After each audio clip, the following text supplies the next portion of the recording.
नमस्कार दोस्तों, हमारे चैनल में आपका स्वागत है। जय श्री राम, जय महाकाल, जय बजरंगबली। दोस्तों, हमारे चैनल पर आपका एक बार फिर से स्वागत है। दोस्तों, अगर आप प्रतिदिन कुछ नया सीखना चाहते हैं तो चैनल को सब्सक्राइब जरूर करें। मित्रों, भगवान शिव को श्रावण मास बहुत ही प्रिय है। इस महीने में जाने वाले व्रत और पूजा पाठ से भगवान शिव बहुत अधिक प्रसन्न होते हैं। मित्रों, यदि आप भी बहुत प्रसन्न भगवान शिव की कृपा पाना चाहते हैं, श्रावण मास में विशेष रूप से भगवान शिव की पूजा आराधना कीजिए। आपके आदमी की कोई भी कामना हो, कोई भी इच्छा हो, क्या विशेष मास में अगर आप भगवान शिव की आराधना करते हैं, उनका जल अभिषेक करते हैं, तो आपके मन की समस्त कामना बहुत ही शीघ्र भोलेनाथ पूर्ण कर देते हैं। ये मास भगवान शिव को बहुत प्रिय है, इसलिए बहुत सारे ऐसे भक्त होते हैं जो पूरे श्रावण मास का ही व्रत रखते हैं। आज के वीडियो में हम आपसे बात करने वाले हैं श्रावण मास के महीने के बारे में। हम जानेंगे कि श्रावण मास के व्रत में कौन सी चीज करनी चाहिए, कौन सी चीज नहीं करनी चाहिए, और व्रत के नियम क्या है। मित्रों, इस वीडियो को पूरा देखें और अपने दोस्तों को जरूर भेजें, क्योंकि ज्ञान बांटना पुण्य होता है। चलिए जानते हैं, अगर आप पूरे श्रावण मास का व्रत रखना चाहते हैं तो व्रत के कौन से नियम होते हैं जिनका आपको पालन करना चाहिए। श्रावण मास में आपको क्या करना चाहिए, क्या नहीं करना चाहिए, क्या खाना चाहिए, क्या नहीं खाना चाहिए, कब खाना चाहिए, और भगवान भोलेनाथ को प्रसन्न करने के लिए किस प्रकार से हमें पूजा आराधना करनी चाहिए, किन नियमों का पालन करना चाहिए। भगवान शिव की पूजा में हम किन चीजों का प्रयोग करें, किन चीजों का त्याग करें, कौन से रंग के वस्त्रों का त्याग हमें इस मास में करना चाहिए, व्रत के बीच में पीरियड्स आएं तो क्या करना चाहिए, ये सभी बातें आज हम आपके साथ इस वीडियो में जानेंगे। लेकिन दोस्तों, हमसे पहले आपसे अनुरोध करते हैं कि वीडियो को लाइक जरूर करेगा, और अगर आपने अभी तक चैनल को सब्सक्राइब नहीं किया है तो चैनल को सब्सक्राइब कर लीजिएगा। श्रावण मास का हमारे शास्त्रों में बहुत अधिक महत्व है। हमारे शास्त्रों में ऐसा कहा जाता है कि अगर श्रावण मास में भगवान शिव की थोड़ी सी भी पूजा की जाए, भगवान की भक्ति अगर हम थोड़ी सी भी करते हैं, तो बहुत जल्द हमारी कामना पूर्ण हो जाती है। मतलब जो हम बाकी के महीनों में भगवान शिव की पूजा करते हैं, उसके बजाय श्रावण की पूजा आराधना का फल बहुत अधिक प्राप्त होता है। और श्रावण मास में भगवान शिव की पूजा करने से बहुत अधिक भगवान शिव की कृपा प्राप्त होती है, क्योंकि भगवान शिव बहुत प्रसन्न होते हैं।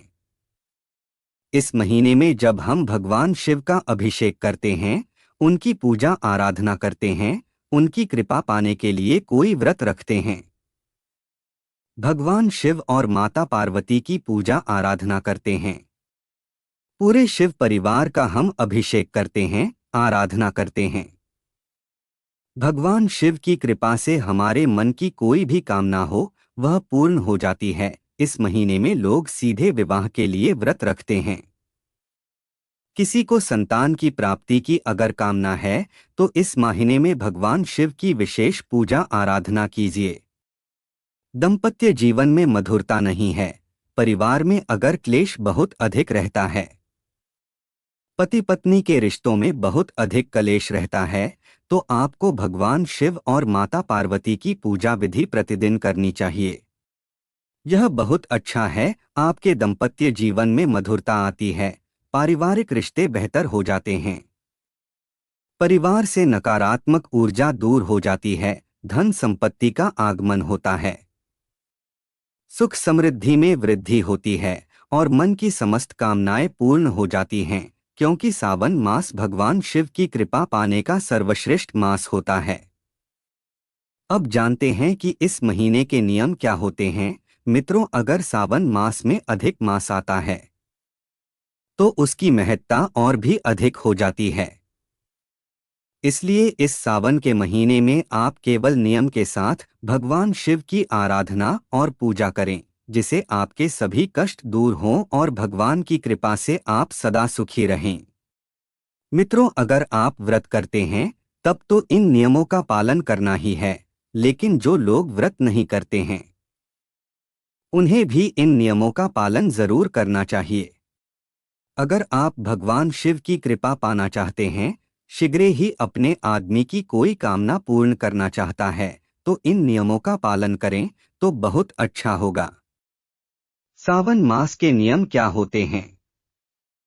मित्रों, सावन मास के बहुत आसान से नियम हैं और बहुत आसान से हम इनका पालन भी कर सकते हैं। जैसा कि इस महीने में हमें राजसिक या तामसिक भोजन का त्याग करना चाहिए।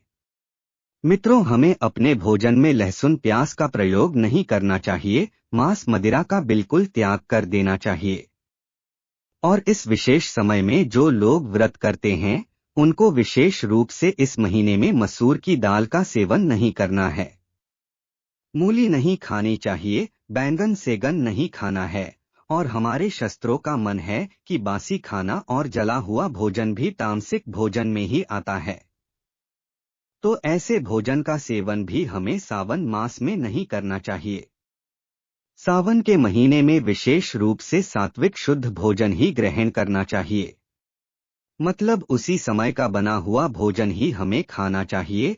रात का बचा हुआ खाना या सुबह का बचा हुआ खाना रात को ऐसा नहीं खाना चाहिए। तो इस प्रकार से हमें खाने के नियमों का ध्यान रखना है। खाने में हमें क्या खाना है? कुछ भी शुद्ध सात्विक भोजन बनाकर हम खा सकते हैं। अगर आप पूरे सावन मास का व्रत रखते हैं तो आप एक समय भोजन लेते हैं, शाम के समय या सुबह के समय अपनी सुविधा के अनुरूप आप भोजन लेते हैं। जिस भी समय भोजन करना चाहते हैं आप एक समय भोजन का प्राण लेते हैं और फिर आप व्रत का नियम करते हैं। और कुछ वक्त दोनों ही समय भोजन लेते हैं, जैसे दिन में 2 बार भोजन लेते हैं, लेकिन वो तामसिक चीजों का त्याग कर देते हैं। तो यह नियम आप खुद ही निर्धारित करते हैं। आपके अपने ऊपर ही निर्भर करता है कि आप कितने शारीरिक रूप से सक्षम हैं नियमों का पालन करने के लिए। तो अगर आप एक समय का भोजन करते हैं तो सुबह शाम दोनों समय में कोई एक ही समय निश्चित कर लीजिए और प्रतिदिन आपको उसी समय भोजन कराना चाहिए। शुद्ध सात्विक भोजन आपको लेना है। दिन में आप फलाहार कर सकते हैं, कोई भी फल खा सकता है। क्या मुझे दूध नहीं पीना चाहिए? इस समय में यानी सावन का महीना होता है तो सावन के महीने में दूध का त्याग कर देना चाहिए। और दूध से सिर्फ भगवान शिव का अभिषेक किया जाता है, खुद उसका सेवन नहीं करते हैं। तो इस तरह से आपको सावन के नियमों का पालन करना है। मित्रों, ध्यान रखें कि आप शुरू में ही अपने नियम बनाएं और ये समझ लें कि आपसे क्या हो पाएगा। किसी की बर्बरता करने की जरूरत नहीं है। जो भी खाते हैं पौष्टिक खाएं, क्योंकि स्वस्थ शरीर ही मन को एकाग्रचित्त होकर भक्ति करने में सहायता करता है। अपने तबीयत का जरूर ख्याल रखें। यदि आप शारीरिक रूप से अशक्त हैं तो आप व्रत न करके केवल शुद्ध आहार भी कर सकते हैं। मित्रों, जिन चीजों का सेवन नहीं करना है वह हमने आपको बताया। जो चीज आप खा सकते हैं आइए जानते हैं। फलों में आप कोई भी फल खा सकते हैं और भोजन में आप सात्विक भोजन खा सकते हैं। एक समय भोजन करना है या आप चाहें तो दोनों समय भी भोजन कर सकते हैं, लेकिन भोजन सात्विक होना चाहिए। सावन मास में आपको किसी भी तरह से बचना चाहिए। आपके परिवार में विवाद की स्थिति नहीं है, आपस में कलह या क्लेश ना हो, इस बात का आपको ध्यान रखना चाहिए। आपको क्रोध नहीं करना है तो अपने क्रोध पर नियंत्रण रखें। सावन का महीना है तो आप प्राण ही ले लीजिए कि आप इस महीने में क्रोध का त्याग कर देंगे। जैसा कोई एक अपना दुर्गुण आप छोड़ना चाहता है तो इस महीने में आप उसका नियम लेकर उस पर आप प्रयास कर सकते हैं कि मैं इस चीज का त्याग करना चाहता हूं और इस महीने में इसका सेवन नहीं करूंगी या करूंगी। जैसे कि आप अगर ज्यादा मांस मदिरा का सेवन करते हैं तो आप इस पूरे महीने में उसका त्याग कर दीजिए कि सावन मास में मैं मदिरा का सेवन पूरे महीने नहीं करूंगा। इस प्रकार से आप नियम लेकर भगवान शिव का अभिषेक और पूजा आराधना कर सकते हैं। अब हम जानते हैं कि हम भगवान शिव की आराधना किस प्रकार से करें। जिसके भगवान शिव प्रसन्न हो, हमें भगवान शिव की आराधना के लिए क्या विशेष करना चाहिए।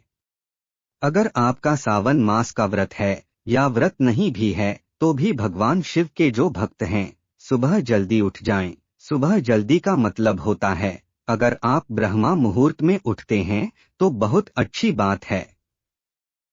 जो लोग ब्रह्मा मुहूर्त में नहीं उठते हैं उन्हें भी प्रयास करना चाहिए कि सूर्य निकलने से पहले यानी सूर्योदय से पहले अवश्य उठ जाएं। स्नान आदि से निवृत्त होकर घर के मंदिर में आपकी पूजा करनी है, जो नित्य पूजा होती है, प्रतिदिन की, वह सर्वप्रथम करती है। उसके बाद से आप विशेष जो पूजा करना चाहते हैं, जैसे आप भगवान शिव का कोई मंत्र जाप करना चाहते हैं या फिर मंदिर जाकर भगवान शिव का अभिषेक करना चाहते हैं। घर में अगर शिवलिंग है उसका अभिषेक आप कीजिए। घर में अगर शिवलिंग नहीं है तो घर में आप शिव परिवार की पूरी फोटो रख सकते हैं और उसकी पूजा आराधना कर सकते हैं। याद रखने वाली बात यहां है कि आप शिवलिंग ऐसी जगह है ना खड़े जहां आपको असली और नकली का फर्क ना पता चले। हमेशा से मैं कहता हूं कि गलत लोगों से दीक्षा या पूजा आदि का ध्यान लेने से वो हमारे जीवन को बर्बाद कर देता है। इसलिए आप लोग टीवी की मदद लें या फेसबुक के फॉलोअर्स को देखकर गुरु न चुनें। अपने बुजुर्गों से सलाह लें, अपने पास के किसी बड़े उम्र के पुजारी या पंडित से सलाह लें, क्योंकि गलत पूजा विधान मनुष्य को बर्बाद कर देता है। आगे जानते हैं कि भगवान शिव की पूजा में किन चीजों का प्रयोग करना चाहिए। मित्रों, भगवान भोलेनाथ की पूजा बहुत ही आसान से, बहुत सुलभता से हो जाती है। जो चीज भगवान शिव को प्रिय है वह है मास में बहुत आसानी से उपलब्ध हो जाती है। जैसे कि बेल पत्र, भांग, धतूरा, जल चाहिए, गंगा जल जरूर चाहिए और कच्चा दूध भी चाहिए। मैं आपको घर के मंदिर में भांग चढ़ाने को नहीं कहूंगा। हालांकि हम मानते हैं कि भगवान शिव को भांग नहीं चढ़ाना चाहिए। शास्त्रों में कहीं भी भगवान को नशे वाली चीज का समर्पण नहीं है। जलधारा प्रिय शिव अर्थात भगवान शिव शंकर जल चढ़ाने से ही प्रसन्न हो जाते हैं। आप चाहे तो श्रद्धा के अनुरूप दूध, दही, पंचामृत आदि से अभिषेक कर सकते हैं। मित्रों, सावन के मास में सोमवार को बहुत विशेष मन गया है। आप सोमवार को भी ये सभी पूजा कर सकते हैं। किसी भी दिन अपने समय के हिसाब से आप भगवान को जल चढ़ाकर नाम जप करें और भगवान शिव के स्तोत्र पढ़े हाँ सुने। वैसे तो भगवान भोलेनाथ एक लोटा जल से ही प्रसन्न हो जाते हैं, पर आपकी श्रद्धा है तो आप पंचामृत बनाएं। दूध, दही, घी, शहद और शर्करा मिलाकर प्रतिदिन पंचामृत से अभिषेक करें। आप चीजों का अलग अलग अभिषेक कर सकते हैं। हाँ, फिर आप पंचामृत बना लीजिए और फिर भगवान शिव का अभिषेक कीजिए। भगवान गणेश को कभी तुलसी अर्पित न करें। वैसे ही कुछ लोग शिवलिंग को ही मां पार्वती और भगवान शिव का पूर्ण रूप मानते हैं, इसलिए शिवलिंग पर चंदन और कुमकुम का प्रयोग करते हैं। तो चीज का हमें ध्यान रखना है कि चीज का प्रयोग में हम भगवान शिव की पूजा में भूल से भी ना करें। और एक नियम है, व्रत में याद रखें कि पूरा सावन मास भगवान शिव को बहुत प्रिय है। यहाँ हरियाली का मास होता है, तो इस महीने में हमें हरे रंग के वस्त्र, हरे रंग की वस्तु अधिक से अधिक धारण करनी चाहिए। तोता हरे रंग के वस्त्र धारण करके आप भगवान शिव की पूजा कर सकते हैं। अगर आप पुरुष हैं तो सफेद रंग के वस्त्र धारण करके भगवान शिव की पूजा करें। अगर आप महिला हैं, सौभाग्यवती स्त्री हैं, तो आपको सुरक्षित रंग धारण नहीं करना है। आपको रंग बिरंगे मतलब लाल, पीले, हरे, गुलाबी इस तरह के वस्त्र धारण करके भगवान शिव की पूजा करनी चाहिए। आपको यहाँ ध्यान रखना है कि इस विशेष मास में काले और नीले रंग के वस्त्र पूरे मास नहीं पहनने चाहिए। यहाँ सर्वश्रेष्ठ होगा कि आप पूरे मास इन दो रंगों का त्याग करें मित्रों, क्योंकि ये काले और नीले रंग राजसिक या एक तरह से नकारात्मक ऊर्जा का प्रतीक माने जाते हैं। तो अगर आप इन रंगों का त्याग करके भगवान शिव की पूजा करते हैं तो बहुत शीघ्र भगवान शिव की कृपा हमें प्राप्त होती है। ये वीडियो सिर्फ पुरुषों के लिए नहीं है, इसलिए महिलाओं के लिए भी ये सभी नियम लागू होते हैं। अब आगे हम कुछ विशेष नियमों के बारे में जानेंगे, इसलिए बिल्कुल छोड़े बिना पूरा देखें। व्रत के साधारण नियम में स्त्री या पुरुष दोनों को ब्रह्मचर्य का पालन आश्वासन है, इसलिए सावन के महीने में भी आप ब्रह्मचर्य का पालन करें। क्योंकि मान्यताओं के अनुसार व्रत दिनों में सहवास करने से करोड़ों गार्बों की उत्पत्ति होती है, अर्थात बच्चे पर बुरा असर होता है। इसलिए इस बात का ध्यान रखें कि यदि आप व्रत करते हैं तो आप ब्रह्मचर्य का पालन करें, बाहर के खड़ियाना लेने का प्रयास करें। हमेशा सवाल आता है कि अगर आप एक महिला हैं और साथ में व्रत को करती हैं, पीरियड्स यानी मासिक धर्म आ जाए तो क्या करना चाहिए? इसका साधारण उत्तर जान लीजिए। यदि आप पूरे सावन मास का व्रत रखते हैं और इस दौरान अगर आपका पीरियड आ जाता है, तब आपको क्या करना है? ऐसे में व्रत के जो नियम होंगे सभी बिल्कुल वैसे ही होंगे, सिर्फ आपको भगवान शिव की पूजा नहीं करनी है, शिव का अभिषेक नहीं करना है। आप भगवान शिव के मानसिक रूप से प्रार्थना कर सकते हैं और सभी नियमों का पालन आप तब भी करेंगे। विशेष दिनों में भी 4-5 दिन या 7 दिन जो भी आपका नियम है। क्या समय में आप पूजा नहीं कर सकते हैं, लेकिन बाकी के सारे नियमों का पालन आप उसी तरह से करेंगे? आस्था में विश्वास नहीं, भरोसा होना चाहिए। इसलिए आप इस बात को समझें कि मासिक धर्म एक छूट है जो सिर्फ महिलाओं को मिलता है। हमें समय उन्हें आराम देना चाहिए और मानसिक रूप से प्रार्थना करनी चाहिए भी, इसे ना उनका व्रत भंग होता है और उनको पूर्ण फल मिलता है। दोस्तों, सावन का महीना भगवान शिव को बहुत प्रिय है और अगर पूरे सावन मास का व्रत रखते हैं तो आपको ध्यान रखना है कि आप किसी भी तरह की निंदा न करें, किसी की चुगली ना करें, किसी भी तरह से गलतियां नहीं करनी है या किसी पर क्रोध न करें और आपको किसी को भी अपशब्द नहीं बोलना है, किसी का दिल नहीं दुखाना है। कुछ विशेष बातों का ध्यान रखना बहुत जरूरी होता है जब हम किसी व्रत के नियम का पालन कर रहे होते हैं, क्योंकि ये छोटी छोटी गलतियां हमारे व्रत के प्रभाव को और व्रत के पुण्य फल को कम कर देती हैं। तो ये भी आपका ध्यान रखना है। इसके अलावा पूरे समय पूरे मास में भगवान शिव का चलते फिरते मन ही मन में हर समय मंत्र का जाप करते रहें। पंचाक्षरी मंत्र नमः शिवाय नमः शिवाय नमः शिवाय क्या मंत्र का जाप हर सांस में स्मरण करें तो यह बहुत श्रेष्ठ होगा। मतलब हर समय आपका ध्यान सिर्फ भगवान शिव हो, तो इस व्रत का अनन्य गुण आपको प्राप्त होता है। सावन मास का व्रत करने से मन की समस्त कामना पूर्ण हो जाती है। आप जिस भी परेशानी में हैं, जिस भी कामना से आप यह व्रत करेंगे, भगवान भोलेनाथ बहुत शीघ्र उसे पूर्ण कर देते हैं। अगर हम नियम से इस व्रत का पालन करें, श्रद्धा से इस व्रत को करें, पूरे महीने में भगवान शिव के चरणों में ही हमारा ध्यान 24 घंटे लगा रहे, तो बहुत शीघ्र भगवान शिव की कृपा प्राप्त होती है और हमारी जो भी कामना है पूर्ण हो जाती है। याद रखें, पंचामृत के अभिषेक से पहले आपको जल से अभिषेक करना है और पंचामृत के बाद भी आपका जल से अभिषेक करना है और पंचामृत के बाद भी आपका जल से अभिषेक करना है। क्या बात का आपका ध्यान रखना है? जल्दी आप लोग कमेंट करेंगे तो हम आपको शिव पूजा का सरल विधान का एक वीडियो अवश्य बना देंगे। अगर आपने देखा से पहला वीडियो बन गया है तो लिंक ऊपर मिल जाएगा। मित्रों, सावन के मास में भगवान शिव की पूजा विधि विधान से जानिए। भगवान शिव की प्रिय वस्तुएं शिवलिंग पर अर्पित कीजिए, जैसे कि बेल पत्र, धतूरा, अक्षत जरूर होना चाहिए। अक्ष मतलब चावल के दाने जो टूटे हुए ना हो।